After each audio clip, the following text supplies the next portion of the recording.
orthodoxy was not perfect. Something in his face suggested it irresistibly. And again, perhaps it was not even unorthodoxy that was written in his face, but simply intelligence. But at any rate he had the appearance of being a person that you could talk to if somehow you could cheat the telescreen and get him alone. Winston had never made the smallest effort to verify this guess, indeed, there was no way of doing so. At this moment O'Brien glanced at his wristwatch, saw that it was nearly 1100, and evidently decided to stay in the records department until the 2 minutes hate was over. He took a chair in the same row as Winston, a couple of places away. A small, sandy-haired woman who worked in the next cubicle to Winston was between them. The girl with dark hair was sitting immediately behind. The next moment a hideous, grinding speech, as of some monstrous machine running without oil, burst from the big telescreen at the end of the room.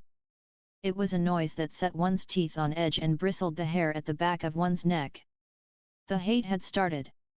As usual, the face of Emanuel Goldstein, the enemy of the people, had flashed onto the screen. There were hisses here and there among the audience. The little sandy-haired woman gave a squeak of mingled fear and disgust. Goldstein was the renegade and backslider who once, long ago, how long ago, nobody quite remembered, had been one of the leading figures of the party, almost on a level with Big Brother himself, and then had engaged in counter-revolutionary activities, had been condemned to death, and had mysteriously escaped and disappeared. The programs of the 2 minutes hate varied from day to day, but there was none in which Goldstein was not the principal figure. He was the primal traitor, the earliest defiler of the party's purity. All subsequent crimes against the party, all treacheries, acts of sabotage, heresies, deviations, sprang directly out of his teaching. Somewhere or other he was still alive and hatching his conspiracies, perhaps somewhere beyond the sea, under the protection of his foreign paymasters, perhaps even so it was occasionally rumored in some hiding place in Oceania itself. Winston's diaphragm was constricted. He could never see the face of Goldstein without a painful mixture of emotions. It was a lean Jewish face, with a great fuzzy aureole of white hair and a small goatee beard, a clever face, and yet somehow inherently despicable, with a kind of senile silliness in the long thin nose, near the end of which a pair of spectacles was perched. It resembled the face of a sheep, and the voice, too, had a sheep-like quality. Goldstein was delivering his usual venomous attack upon the doctrines of the party, an attack so exaggerated and perverse that a child should have been able to see through it, and yet just plausible enough to fill one with an alarmed feeling that other people, less level-headed than oneself, might be taken in by it. He was abusing Big Brother, he was denouncing the dictatorship of the party, he was demanding the immediate conclusion of peace with Eurasia, he was advocating freedom of speech, freedom of the press, freedom of assembly, freedom of thought, he was crying hysterically that the revolution had been betrayed, and all this in rapid polysyllabic speech which was a sort of parody of the habitual style of the orators of the party, and even contained newspeak words, more newspeak words, indeed, than any party member would normally use in real life. And all the while, lest one should be in any doubt as to the reality which Goldstein's specious claptrap covered, behind his head on the telescreen there marched the endless columns of the Eurasian army, row after row of solid-looking men with expressionless Asiatic faces, who swam up to the surface of the screen and vanished, to be replaced by others exactly similar. The dull rhythmic tramp of the soldiers' boots formed the background to Goldstein's bleating voice. Before the hate had proceeded for 30 seconds, uncontrollable exclamations of rage were breaking out from half the people in the room. The self-satisfied sheep-like face on the screen, and the terrifying power of the Eurasian army behind it, were too much to be borne.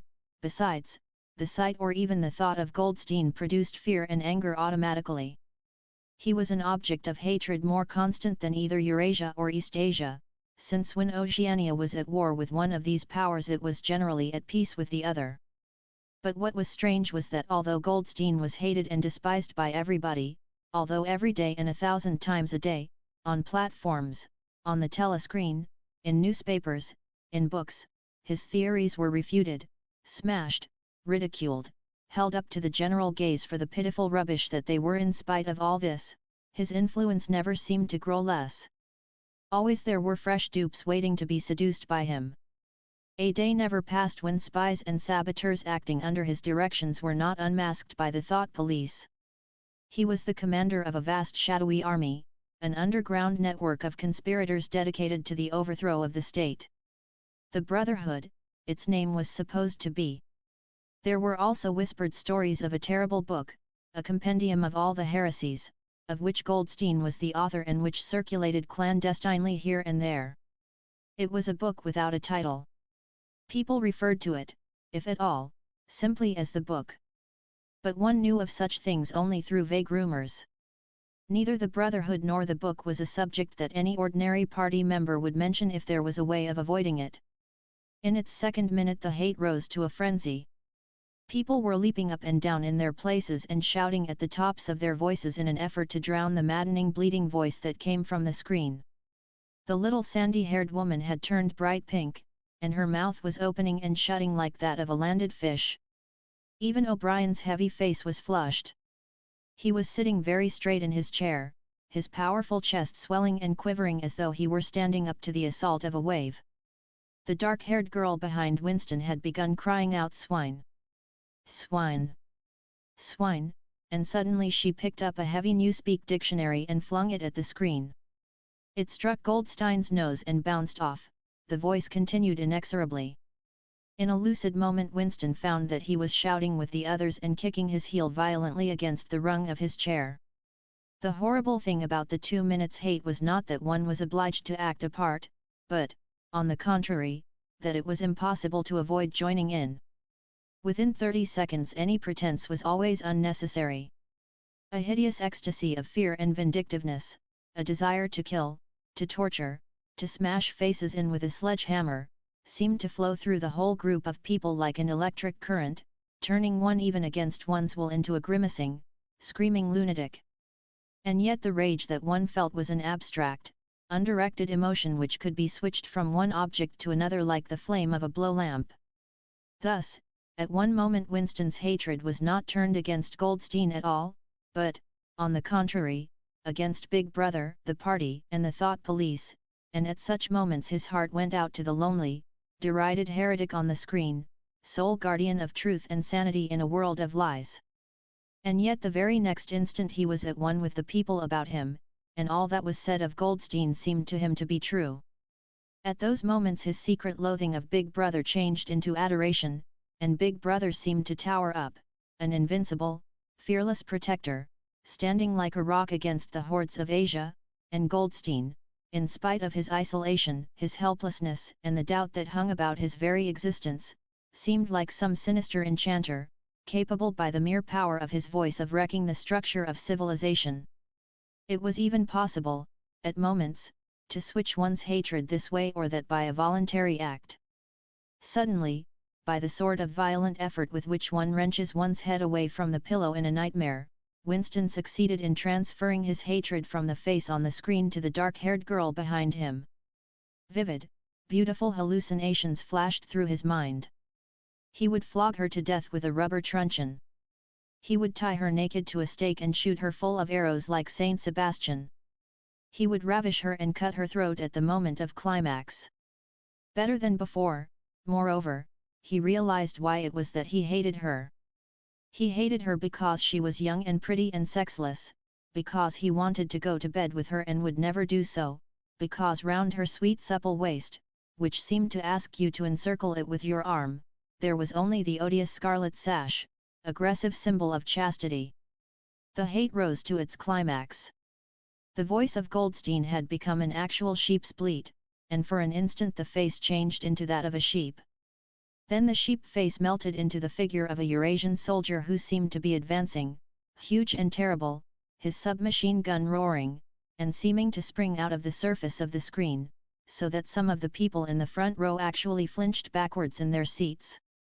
But in the same moment, drawing a deep sigh of relief from everybody, the hostile figure melted into the face of Big Brother, black-haired, black-mustachioed, full of power and mysterious calm, and so vast that it almost filled up the screen. Nobody heard what Big Brother was saying. It was merely a few words of encouragement, the sort of words that are uttered in the din of battle, not distinguishable individually but restoring confidence by the fact of being spoken. Then the face of Big Brother faded away again, and instead the three slogans of the party stood out in bold capitals. War is peace. Freedom is slavery. Ignorance is strength. But the face of Big Brother seemed to persist for several seconds on the screen, as though the impact that it had made on everyone's eyeballs was too vivid to wear off immediately. The little sandy-haired woman had flung herself forward over the back of the chair in front of her. With a tremulous murmur that sounded like "my savior," she extended her arms towards the screen. Then she buried her face in her hands. It was apparent that she was uttering a prayer. At this moment the entire group of people broke into a deep, slow, rhythmical chant of "BB, BB." Over and over again, very slowly, with a long pause between the first B and the second A, heavy, murmurous sound, somehow curiously savage, in the background of which one seemed to hear the stamp of naked feet and the throbbing of tom-toms. For perhaps as much as 30 seconds they kept it up. It was a refrain that was often heard in moments of overwhelming emotion. Partly it was a sort of hymn to the wisdom and majesty of Big Brother, but still more it was an act of self-hypnosis, a deliberate drowning of consciousness by means of rhythmic noise. Winston's entrails seemed to grow cold. In the 2 minutes' hate he could not help sharing in the general delirium, but this subhuman chanting of "BB, BB," always filled him with horror. Of course he chanted with the rest, it was impossible to do otherwise. To dissemble your feelings, to control your face, to do what everyone else was doing, was an instinctive reaction. But there was a space of a couple of seconds during which the expression of his eyes might conceivably have betrayed him. And it was exactly at this moment that the significant thing happened, if, indeed, it did happen. Momentarily he caught O'Brien's eye. O'Brien had stood up. He had taken off his spectacles and was in the act of resettling them on his nose with his characteristic gesture. But there was a fraction of a second when their eyes met, and for as long as it took to happen Winston knew, yes, he knew, that O'Brien was thinking the same thing as himself. An unmistakable message had passed. It was as though their two minds had opened and the thoughts were flowing from one into the other through their eyes. "I am with you," O'Brien seemed to be saying to him. "I know precisely what you are feeling. I know all about your contempt, your hatred, your disgust. But don't worry, I am on your side." And then the flash of intelligence was gone, and O'Brien's face was as inscrutable as everybody else's. That was all, and he was already uncertain whether it had happened. Such incidents never had any sequel. All that they did was to keep alive in him the belief, or hope, that others besides himself were the enemies of the party. Perhaps the rumors of vast underground conspiracies were true after all, perhaps the Brotherhood really existed. It was impossible, in spite of the endless arrests and confessions and executions, to be sure that the Brotherhood was not simply a myth. Some days he believed in it, some days not. There was no evidence, only fleeting glimpses that might mean anything or nothing, snatches of overheard conversation, faint scribbles on lavatory walls once, even, when two strangers met, a small movement of the hand which had looked as though it might be a signal of recognition. It was all guesswork, very likely he had imagined everything. He had gone back to his cubicle without looking at O'Brien again. The idea of following up their momentary contact hardly crossed his mind. It would have been inconceivably dangerous even if he had known how to set about doing it. For a second, 2 seconds, they had exchanged an equivocal glance, and that was the end of the story. But even that was a memorable event, in the locked loneliness in which one had to live. Winston roused himself and sat up straighter. He let out a belch. The gin was rising from his stomach. His eyes refocused on the page. He discovered that while he sat helplessly musing he had also been writing, as though by automatic action. And it was no longer the same cramped, awkward handwriting as before. His pen had slid voluptuously over the smooth paper, printing in large neat capitals "down with Big Brother, down with Big Brother, down with Big Brother, down with Big Brother, down with Big Brother" over and over again, filling half a page. He could not help feeling a twinge of panic. It was absurd, since the writing of those particular words was not more dangerous than the initial act of opening the diary, but for a moment he was tempted to tear out the spoiled pages and abandon the enterprise altogether. He did not do so, however, because he knew that it was useless. Whether he wrote down with Big Brother, or whether he refrained from writing it, made no difference. Whether he went on with the diary, or whether he did not go on with it, made no difference. The thought police would get him just the same. He had committed would still have committed, even if he had never set pen to paper the essential crime that contained all others in itself. Thought crime, they called it. Thought crime was not a thing that could be concealed forever. You might dodge successfully for a while, even for years, but sooner or later they were bound to get you. It was always at night. The arrests invariably happened at night. The sudden jerk out of sleep, the rough hand shaking your shoulder, the lights glaring in your eyes, the ring of hard faces round the bed. In the vast majority of cases there was no trial, no report of the arrest. People simply disappeared, always during the night.